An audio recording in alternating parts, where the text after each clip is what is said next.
Domingo passado, irmãos, nós falamos sobre o encerramento do Sermão do Monte, Mateus capítulo 7, onde Jesus nos desafia a buscarmos alicerces sólidos para a nossa vida espiritual. E continuando esse pensamento de uma vida alicerçada na presença de Deus, uma vida sólida, uma vida profunda, eu quero trazer para os irmãos nesta noite o texto do profeta Ezequiel, no capítulo 47. Vamos ler o verso 3 até o verso 5, neste começo do culto. Amém?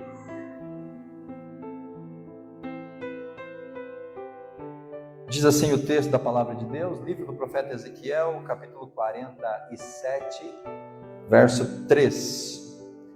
O homem saiu para o oriente, levando na mão uma corda de medir.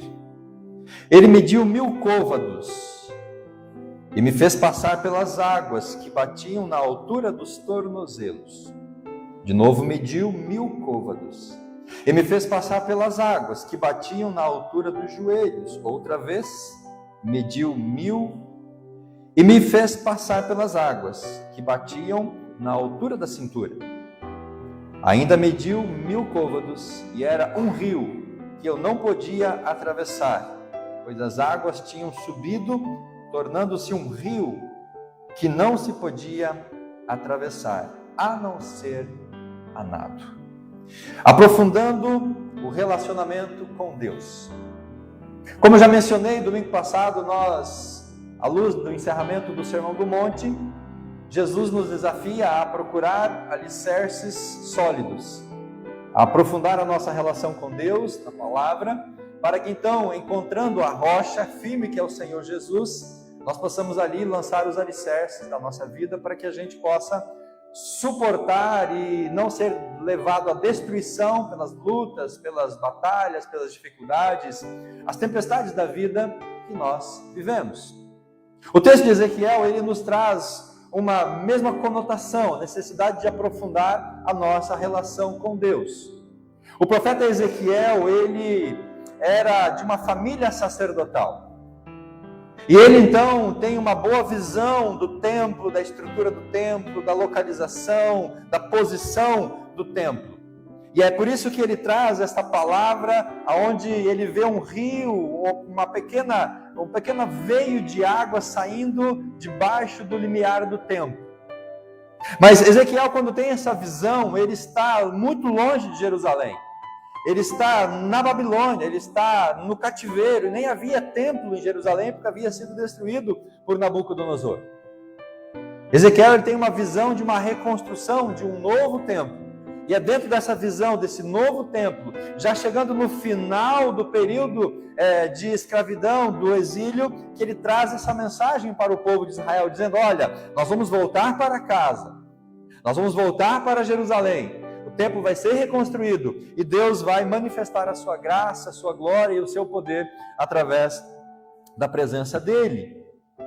Assim como Jeremias, que também era de família sacerdotal, então Ezequiel tem esse bom conhecimento por ter essa vivência no templo como filho de sacerdote, tendo essa linhagem sacerdotal. Por isso essa preocupação com o templo, essa palavra que ele traz, principalmente com relação à reconstrução e o recomeço da adoração ao Senhor no templo em Jerusalém. Nesse capítulo 47, meus irmãos, Ezequiel, ele tem essa visão interessante. Ele é levado pelo anjo, pelo homem de Deus, muito provavelmente seja um anjo, e ele então tem essa visão, e esse homem tem uma trena, uma vara de medir, uma corda, que media um côvado é mais ou menos 45 centímetros, então nós podemos aqui arredondar 500 metros, aquele homem levou Ezequiel, as águas estavam nos tornozelos, depois mais 500 metros, a água havia subido até o joelho, mais 500 metros, já estava na cintura, e depois então já havia sido tornado um rio tão grande que ele teria que atravessar a nado. As águas que saíram debaixo do limiar do templo, no versículo 1, como apenas um fio de água, agora toma uma proporção extraordinária, muito grande. Se torna um rio caudaloso. E esse homem que conduz Ezequiel, muito provavelmente seja um anjo do Senhor, e alguns até identificam como sendo o próprio Senhor Jesus Cristo se manifestando ali a Ezequiel naquele momento. Mas além dessa água se tornar um rio caudaloso, nós vamos ver que a água, por onde ela passa, ela também traz vida. As margens desse rio começam a brotar árvores, as árvores dão os seus frutos, e esta água ela chega até no Mar Morto, e o Mar Morto passa a ter vida, toda espécie de peixes. Então, muito mais que apenas um veio de água que se torna um grande rio, é uma água que traz vida, que traz restauração, que traz ressurreição, que traz bênção. E Ezequiel então nos leva a refletir nesta questão importante, que é: o quão profundo está o meu relacionamento com Deus? Qual é o nível de profundidade que eu estou me relacionando com o Senhor? Nós estamos chegando, meus irmãos, ao final de um ano, 2024. E eu preciso pensar como eu evoluí na minha vida espiritual. A que ponto eu estou crescendo na presença de Deus? Será que eu já estou envolto por Deus na sua presença, de maneira que eu posso apenas estar mergulhado nesse Deus como um rio profundo que não me dá pé e eu tenho que atravessar a nado? Ou eu estou ainda engatinhando na minha vida espiritual como as águas que estão cobrindo apenas os meus pés, no máximo talvez nos meus joelhos? Como está a sua vida espiritual? Qual o nível de maturidade, de crescimento e de profundidade? Qual que é o significado do templo no texto, meus irmãos? No Antigo Testamento, o templo era o lugar onde Deus habitava. Para o povo judeu, o templo era sinônimo da habitação de Deus. Deus se manifestava no Santo dos Santos, uma vez por ano, quando o sacerdote adentrava lá naquele lugar para oferecer sacrifícios por ele e também pelo povo de Israel. O Santo dos Santos era onde estava a Arca da Aliança, onde estava o propiciatório, que era a tampa da arca, e ali então Deus se manifestava apenas uma vez por ano, conforme Êxodo capítulo 26, verso 34. Era nesse lugar então que o sacerdote, ele presenciava ali a manifestação de Deus. Para o povo judeu, para o Antigo Testamento, o templo era o lugar da manifestação da presença de Deus. E Ezequiel tem essa visão de um rio de água saindo do templo, ou seja, do lugar da presença de Deus. À luz do Novo Testamento, o templo agora somos nós. Eu e você somos o templo do Espírito Santo. Agora Deus não habita mais em casa feita por mãos humanas. Agora Deus, ele habita no nosso interior, no nosso coração. Nós somos o santuário, a habitação de Deus. O Espírito Santo habita no meu coração. E a presença de Deus está em mim através do Espírito que habita em mim, na minha vida. Então agora Deus, ele está dentro do meu interior, dentro do meu coração, e é esse Deus que habita em mim que precisa se manifestar, ele precisa exercer a sua autoridade, a sua presença, de tal maneira que ele envolva a minha vida, de tal forma que eu possa então ser plenamente tomado, possuído, no sentido positivo da palavra, pela presença do Senhor Deus. Quando Paulo escreve em 1 Coríntios 3, 16 e 17, ele diz assim: não sabeis que vocês são o santuário de Deus? Paulo diz: o Espírito de Deus habita em vocês. Vocês já sabem disso, vocês têm esse conhecimento. Se alguém destruir o santuário de Deus, Deus o destruirá, porque é sagrado, é o santuário de Deus que são vocês. Então, o seu corpo é importante. Seu corpo é templo do Espírito. Cuide, zele, honre o corpo que Deus te deu, gostando você ou não desse corpo, estando ele aquém ou além daquilo que você espera, 1 quilo a mais ou 1 quilo a menos, um cabelo a mais, um cabelo a menos, isso não é o importante é que o seu templo, o seu corpo é templo do Espírito, e você tem que usar o seu corpo para a glória de Deus, porque ele habita em você. No capítulo 6, 19 de Coríntios, Paulo diz assim: ou não sabeis que o vosso corpo é santuário do Espírito Santo, que habita em vós, o qual possuís da parte de Deus, e não são de vós mesmos? Então nós não podemos fazer com o nosso corpo o que a gente acha que tem que fazer, porque o nosso corpo é propriedade de Deus. Gálatas 4, 6, Paulo diz: e porque sois filhos de Deus, Ele enviou aos nossos corações o Espírito do seu Filho, que clama Abba Pai. Então, meus irmãos, Deus habita em nós. Ele habita no nosso corpo. É no mais interior do cristão, do crente, no meu coração, que Deus se manifesta, que Deus habita e de onde Deus exerce a sua autoridade. Romanos 8,16, Paulo diz assim: o Espírito de Deus, o Espírito Santo, testifica com o meu Espírito que nós somos filhos de Deus. Então, o lugar de ministração de Deus é o nosso interior, é o nosso Espírito. Então, o culto ele não é emocional. O culto tem que ser espiritual. Eu não posso apenas sentir um arrepio no culto, eu tenho que ser edificado pela presença de Deus, porque Deus vai manifestar no meu interior, no meu coração. Eu sou o templo do Espírito, e Deus quer fluir através da minha vida. Deus quer habitar em mim, tomar completamente a minha vida, para que eu possa então ser um lugar da habitação do Senhor. Amém, queridos? As águas que Daniel ele vê fluindo aqui do templo, nós podemos ter duas possíveis interpretações. Primeira, as águas como apontando para a palavra de Deus. No Antigo Testamento, o sacerdote ele precisava se lavar numa pia que ficava à entrada do templo. Então, a palavra de Deus pode apontar ou significar hoje para nós a simbologia daquela água onde o sacerdote se banhava, se purificava antes de cumprir os seus rituais ou apresentar o seu culto a Deus. No Novo Testamento, Jesus, ele lava os pés dos discípulos antes da ceia, lá em João, no capítulo 13, um tipo de purificação do Velho Testamento presente no Novo Testamento. Fazia parte da cerimônia de purificação, lavar os pés dos discípulos, lavar os pés dos visitantes, lavar os pés das pessoas que se achegavam aos seus lares. Quando Pedro pediu que Jesus não lavasse apenas os pés, mas que banhasse ele completamente, Jesus fala para Pedro: Pedro, você já tomou banho, você já foi salvo, lavado, purificado, remido por Jesus Cristo. Agora você precisa apenas pedir perdão dos pecados cometidos para você manter a sua pureza espiritual. Jesus fala para ele: aquele que se banhou não necessita senão lavar os pés, pois no mais já está limpo, e vós estão limpos, mas nem todos, falando sobre Judas, que ainda não havia sido salvo pelo Senhor Jesus Cristo. Mais adiante no Evangelho, Jesus diz aos discípulos, em João 15:13, vós já estáis limpos pela palavra que eu vos tenho falado. Então, irmãos, essa água que sai do templo onde Ezequiel vivencia, pode ser hoje uma aplicação para nós em relação à palavra de Deus, a palavra que flui do nosso coração, a palavra que dá vida, a palavra que purifica, que vivifica os nossos corações. Mas também pode significar a própria presença do Espírito Santo, porque o Espírito Santo é também no Novo Testamento uma simbologia, uma representação desta água. João 7, 37 e 38, João escreve assim: ora, do seu íntimo vai fluir o quê? Um rio de água viva.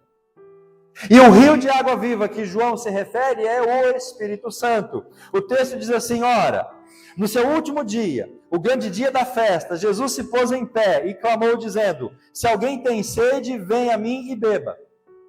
E Jesus diz assim: quem crê em mim, como diz a Escritura, do seu interior correrão rios de água viva. Ora, isto ele dizia a respeito do Espírito que haviam de receber aqueles que crescem nele, pois o Espírito ainda não fora dado, porque Jesus ainda não tinha sido glorificado. Então o Espírito, a água, como um apontamento para o Espírito Santo. A água que Ezequiel vê fluir do templo, lá no Antigo Testamento, para nós hoje, é uma aplicação em relação à palavra de Deus e ao próprio Espírito Santo que habita em nós. No texto de Ezequiel, nós podemos afirmar que as águas saíam debaixo do templo, significa um envolvimento com a palavra e a permissão, ou seja, o deixar o Espírito Santo habitar profundamente e plenamente as nossas vidas. Então, quando a gente fala em aprofundar a relação com Deus, aprofundar a minha vida na presença de Deus, nós apontamos para a necessidade da palavra de Deus e nós apontamos para a evidência do Espírito Santo em minha vida. Eu só vou aprofundar a minha relação com Deus se eu estiver conectado com a palavra, se eu conhecer a palavra, se eu viver a palavra. E aliás, irmãos, hoje, segundo domingo de dezembro, é o dia da... Você talvez não sabia disso. Que o segundo domingo de dezembro é o dia da Bíblia, onde nós reverenciamos a palavra de Deus, não como um livro, mas como a palavra santa de Deus ao nosso coração. Então, meus irmãos, nós temos que ter a consciência de que, se eu quero aprofundar a minha relação com Deus, esse aprofundamento passa pela palavra. Não existe relação profunda com Deus sem palavra.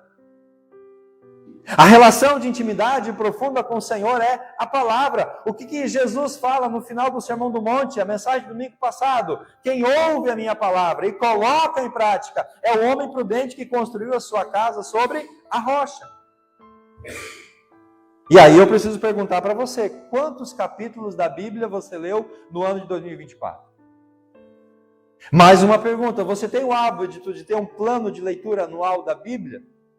Você se dedica pelo menos algum tempo, todos os dias, para ler uma porção, seja um capítulo, seja um salmo, mas fazer com que a palavra de Deus faça parte da sua rotina? Eu costumo dizer, meus irmãos, que a Bíblia não pode ser apenas como um bolo de aniversário. A Bíblia tem que ser o pão francês. Porque pão francês, em tese, a gente come todos os dias. Bolo de aniversário é uma vez por ano no meu, ou quem sabe nos aniversários que eu vá, mas é poucos os bolos de aniversário que eu como durante o ano. Então, se eu não tenho um contato diário com a palavra, eu não vou me aprofundar na palavra. E se eu não me aprofundar na palavra, eu não me aprofundarei na minha relação com Deus. Se eu não oro, se eu não busco a Deus, se eu não jejuo, se eu não tenho uma vida de comunhão íntima, o Espírito Santo não vai fluir na minha vida. Eu posso até ter o Espírito no ato da salvação, como nós cremos como batistas, recebemos o Espírito no ato da conversão, da salvação, mas precisamos agora buscar o enchimento do Espírito. Se a palavra não irriga a minha vida, se o Espírito não tem ação na minha vida, não vai ter profundidade na minha relação com Deus. As águas que saíam debaixo do limiar do templo significam o envolvimento com a palavra e com o Espírito Santo. E o texto nos fala, meus irmãos, de uma progressão. Olha o texto que nós acabamos de ler, o verso 3. Ezequiel diz que ele mediu 1000 côvados, 500 metros. Ele passou pelas águas, as águas batiam, verso 3, nos tornozelos, ou apenas ali cobrindo a planta dos pés. Depois no verso 4, a água subiu, chegou aos joelhos, chegou até a cintura, e no verso 5, então, se torna um rio caudaloso. Há um progresso nessa relação com Deus.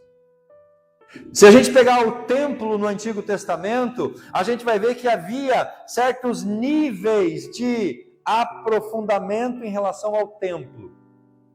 As águas que cobriam apenas os tornozelos significam ou aponta para o pátio dos gentios no templo em Jerusalém.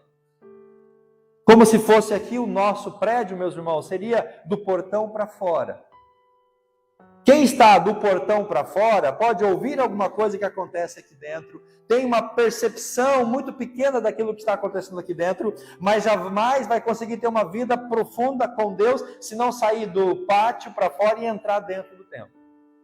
Lá no Antigo Testamento, no templo, os gentios não podiam entrar dentro do cercado onde estava o templo, eles ficavam do lado de fora. O pátio dos gentios significa a relação mais superficial diante de Deus. Se nós pegarmos Jesus como referência no Novo Testamento, as multidões que estavam atrás de Jesus significam aquelas pessoas que têm uma relação muito superficial com o Senhor. Porque as multidões iam atrás de Jesus para conseguir as bênçãos, a comida, o pão, o peixe, mas as multidões nunca se envolveram profundamente com Jesus. Primeiro nível de relação espiritual, superficial. Mas depois as águas subiram, elas chegaram nos joelhos. O pátio do templo, no Antigo Testamento, o lado externo, a pessoa entrava então dentro do pátio. Os judeus podiam entrar dentro do cercado do templo. E ali dentro do cercado do templo, eles ofereciam os seus sacrifícios. Se nós olhamos para Jesus, nós vemos que Jesus, além das multidões, tinha um grupo mais fiel de discípulos. Não os 12, mas um grupo um pouco maior de seguidores. Não era a multidão, mas eram pessoas que estavam mais próximas de Jesus. Um segundo nível de maturidade, de aprofundamento na presença de Deus. Quando a gente vai para o versículo 4 e vê Daniel falando das águas que agora já estavam na cintura, o templo tinha então, agora dentro da tenda, 2 ambientes. O primeiro, lugar santo, que ali somente os sacerdotes e os levitas entravam para ministrar. Quando nós olhamos o ministério de Jesus, nós vemos que dos discípulos ele tinha um grupo restrito, os 12 que eram mais próximos, que andavam com ele, comiam com ele, dormiam com ele. A relação vai aprofundando. E Daniel vê em terceiro lugar, então em quarto, no verso 5, as águas que agora se tornaram um grande rio profundo. E nós vamos para o templo no Antigo Testamento, agora havia o lugar santo dos santos, lugar reservado, onde Deus se manifestava. E lá apenas o sumo sacerdote entrava uma vez por ano.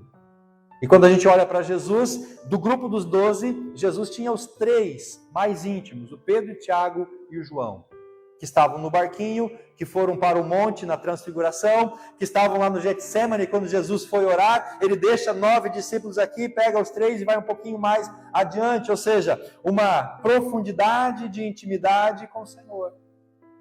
Então, a Bíblia nos aponta para níveis de relacionamento com Deus, níveis de aprofundamento da nossa vida com Deus. E a gente precisa então pensar qual é o nível do meu envolvimento com o Senhor, com a sua palavra. Eu apenas estou ali superficialmente, apenas cobrindo os meus tornozelos, aquela parte mais superficial de uma relação com Deus, algo meio sem graça, não muito profundo, algo do tipo, se der eu vou, se não der eu vou, se eu tenho vontade eu faço, se não tenho vontade eu faço, leia a Bíblia quando não tem nada para fazer. A gente tem que romper essa relação superficial com Deus, apenas a religiosidade, apenas a profissão de uma fé da boca para fora, como Jesus repreende os fariseus, me honram com os lábios, mas o coração está longe de mim. Eu preciso aprofundar essa relação, eu preciso crescer na presença de Deus, eu preciso, meus irmãos, buscar mais do Senhor na minha vida. E aí nós chegamos então numa questão importante: quais são as aplicações que eu posso fazer para a minha vida espiritual dentro desse contexto de Ezequiel? A gente tem que observar que as águas, elas tinham o poder de dar vida a todos os seres. Veja o verso 8. Aquelas águas que Daniel vê saindo do templo, que se tornam num grande rio. A partir do verso 6, ele então recebe o chamado para observar aquele rio, e ele volta então, quando ele chega no lugar fundo, ele volta pelas margens. O verso 7 diz que ele viu um grande número de árvores dos lados do rio. No verso 8 então ele diz, as águas que saíam para a região oriental desciam de Arabá, entrarão no Mar Morto, e ao entrarem nas águas salgadas, estas se tornarão doces. E por onde quer que o rio passe, haverá todo tipo de ser vivo, enxames e muitíssimos peixes, porque as águas chegarão lá, para as águas do mar se tornarem doces, por onde quer que este rio passar, tudo viverá. Verso 10, os pescadores estarão juntos do rio, haverá lugar para estender as suas redes, o seu peixe será em grande volume, ou seja, não é apenas uma água que sai debaixo do templo e se torna num grande rio. São águas que agora trazem vida, são águas que podem curar, que podem restaurar, que podem regenerar, que pode até mesmo ressuscitar aquilo que havia morrido. É por isso que a nossa vida, meus irmãos, precisa ser profunda na presença de Deus, para que eu possa usufruir ao máximo desta água de vida transformadora e vivificadora. Porque quando as águas do Espírito de Deus passam pelo meu interior, o velho homem morre, os pecados desaparecem. Nós passamos a viver uma vida de santidade, uma nova vida transformada pelo Senhor. Nós vamos ser vivificados, transformados, repletos da presença de Deus. Mas se eu não aprofundar a minha relação com Deus, jamais eu vou experimentar esse novo de Deus, as bênçãos de Deus, a transformação do Senhor, a vida que Deus tem para me dar. Eu só vou poder usufruir de toda esta bênção, esta dádiva, se de fato eu aprofundar a minha relação com Deus. O que está morto na sua vida que precisa ser vivificado? Vai acontecer a transformação quando você se aprofundar na relação com Deus. Quem à sua volta está precisando de transformação e de vida? Vai acontecer quando você se aprofundar nessa relação com Deus. Porque as águas, elas estavam fluindo como um rio. Dentro das águas haveria vida. E em torno, nas margens das águas, também haveria vida. Então, se do seu interior flui um rio de água viva, se Deus ele está na sua vida, se Deus age através de você, não apenas você é contemplado, mas quem está à sua volta também é contemplado pela presença do Senhor. A vida de Deus, ela passa a ser inoculada em nosso coração através da palavra, ela vai criar situações especiais para que eu possa produzir frutos para o reino, e eu possa então ser abençoado, e eu possa levar vida para aqueles que estão ao meu redor. A grande questão, meus irmãos, é o quanto eu estou disposto a aprofundar a minha relação com Deus. O quanto eu estou disposto, ou o quanto eu tenho investido na minha relação com o Senhor.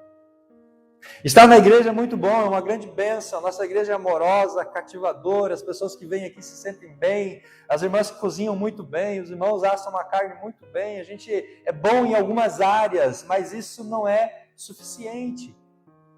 É preciso pensar na profundidade, na maturidade espiritual da minha relação com Deus, e isso é algo que depende muito mais de mim do que apenas da igreja onde eu estou congregando ou sou membro.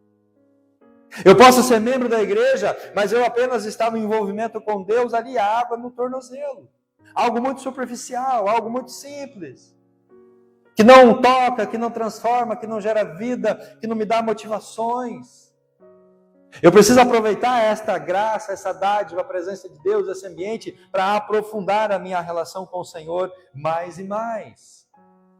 Porque aqui na igreja nós estamos uma vez por semana, 2 no máximo, 3, para quem vem às células durante a semana. Mas é lá fora que a gente precisa de Deus todos os dias, 24 horas. E quando eu aprofundo a minha relação com Deus, na minha intimidade, através da palavra, através de uma vida de santidade, eu vou estar então com ferramentas e armas espirituais para que eu possa vencer as lutas e as batalhas. É preciso que nós pensemos, meus irmãos, seriamente, no nível da minha relação com o Senhor. Para que finalizando esse ano eu possa avaliar o quanto eu evoluí e o que falta ainda para mim evoluir até o dia em que Jesus vier para me buscar. Quando nós entregamos nossa vida a Cristo, nós devemos estar conscientes de que nós nos tornamos santuários do Espírito Santo. Você tem já essa consciência? De que você é santuário do Espírito Santo? De que o Espírito Santo habita no seu coração? E isso nos leva então a uma vida de santidade, uma vida digna, uma vida reta, uma vida ilibada diante de Deus. Porque se eu sou a habitação do Espírito Santo de Deus, a minha vida precisa estar correta, certa, alicerçada, adequada daquilo que Deus espera de mim. Eu preciso viver de uma forma digna, que o Senhor então se alegre, se agrade em habitar dentro do meu coração. Na medida em que nós nos relacionamos com Deus, Deus ele vai ficando à vontade dentro de nós. O Espírito Santo vai tomando a nossa vida. E ele vai então conduzindo as nossas decisões, as nossas escolhas, os nossos planos e os nossos projetos. Você tem essa percepção de que você é templo do Espírito Santo de Deus? O quanto isso é algo comprometedor, sério, irmãos, para a nossa vida? E de que o Senhor conhece cada pensamento, cada ato, cada atitude, cada ação. Nada passa aos olhos do Senhor. Quanto mais tempo nós investimos em oração e leitura na palavra, tanto mais seremos cheios do poder de Deus. Eu não vou ser cheio do poder de Deus se eu não investir tempo em oração, na leitura da Bíblia, no meu devocional, na minha vida diária com o Senhor. Eu não vou ser cheio da presença de Deus assistindo vídeo no TikTok, ou vendo Instagram, ou Facebook, ou YouTube. Nós precisamos buscar a palavra de Deus, e se nós não tivermos essa disciplina diária, não haverá crescimento espiritual. onde a Bíblia e a oração entram na sua rotina diária e semanal. Muitos querem nadar de braçadas nas profundezas de Deus, mas não estão dispostos a pagar o preço de uma entrega total e absoluta. De poder de fato fazer aquilo que o Senhor quer que faça. Não raramente, então, as águas de Deus não passam dos artelhos ou dos tornozelos, quando deveriam nos envolver completamente. Eu não posso, meus irmãos, querer estar envolto pela presença de Deus, pela glória de Deus, tomado pelo Espírito Santo de Deus, se eu não faço a minha tarefa de casa para que o Espírito Santo possa ter essa profundidade na minha vida. Que nós possamos permitir que o Espírito Santo nos domine, habite em nós, nos abençoe, nos tornando moradas plenas e repletas do seu Espírito, porque só assim nós vamos ser abençoados e seremos abençoadores de outras vidas. É quando nós buscamos de fato a Deus, nós vamos poder então ser instrumentos na mão do Senhor. Assim como as águas produziam vida e frutificavam por onde elas passavam, nós também nos tornaremos doadores de vida. Nós também vamos frutificar, nós vamos ser abençoados e vamos abençoar aqueles que estão ao nosso redor. Eu espero que nesse final de ano, estamos chegando já às vésperas de finalizar esse tempo de 2024. Eu espero que nós, como igreja, possamos pensar seriamente na nossa relação de intimidade e o nível de profundidade do meu relacionamento com Deus. Porque é esse nível de profundidade da minha relação com Deus que vai determinar o sucesso, fracasso, a bênção ou a não bênção, a graça ou a não graça do Senhor. Porque Ele age através de nós e em nós, nessa medida do nosso compromisso com o Senhor. Vamos orar, queridos, neste momento? Pai Santo, que a sua palavra, ela reverbere em nosso coração. Que nós possamos, ó Pai, pensar neste texto de Ezequiel, na nossa vida com o Senhor. O quão profundo nós estamos investindo numa relação contigo. O quanto, ó Pai, nós estamos dispostos a buscar crescimento, maturidade espiritual. Ezequiel nos aponta esses níveis de crescimento, de maturidade, de envolvimento, de intimidade. Mas muitas vezes, Pai, nós nos confortamos numa vida muito superficial diante do Senhor. Nós nos conformamos com as águas dos nossos tornozelos, vindo para a igreja esporadicamente, lendo a Bíblia de vez em quando, ouvindo algum louvor, ouvindo algum podcast ou alguma pregação. Muitas vezes, Pai, nós nos contentamos mais com uma religiosidade do que de fato com uma vida íntima diante do Senhor. Mas o que o Senhor quer de nós, Pai, é uma relação profunda contigo. Que nós possamos chegar no nível mais profundo deste relacionamento. Assim como o sacerdote, sumo sacerdote que entrava lá no Santo dos Santos, onde o Senhor se manifestava ali gloriosamente na presença dele. Assim como Pedro, Tiago e João, que estiveram lá no Getsemane, vendo Jesus orar, assim como eles estiveram lá no monte, vendo a transfiguração, assim como o João, que se reclinava no peito de Jesus, nós queremos, Pai, esse nível de intimidade. Não podemos ser apenas um Judas que caminhou com o Senhor durante 3 anos e meio, mas ainda não havia sido transformado pelo Espírito Santo. Ó Pai, que nós possamos compreender a importância dos níveis de maturidade espiritual e que nós possamos buscar o nível mais profundo para que nós possamos ser abençoados pelo Senhor, mas que possamos ser também canal de bênção, assim como esse rio que Ezequiel viu fluir do templo, que se transformou, Pai, em rios de águas vivas, que alterou toda a geografia ao seu redor, inclusive a geografia e as características do Mar Morto, que passou a ter vida em abundância. Ó Pai, o Senhor está nos levando para pessoas que não têm vida, pessoas que estão, ó Pai, desalentadas, pessoas que estão deprimidas, pessoas que estão enfermas. O Senhor nos usa como esse rio de águas vivas para chegar ao coração dessas pessoas e levar esperança, levar paz a elas, levar uma motivação de vivência. Nós possamos ser, Pai, este rio de águas vivas, que onde nós tocarmos, a vida do Senhor possa ali ser gerada. Ministra, ó Pai, o nosso coração no restante deste culto, assim oramos em nome de Jesus. Amém. E graças a Deus.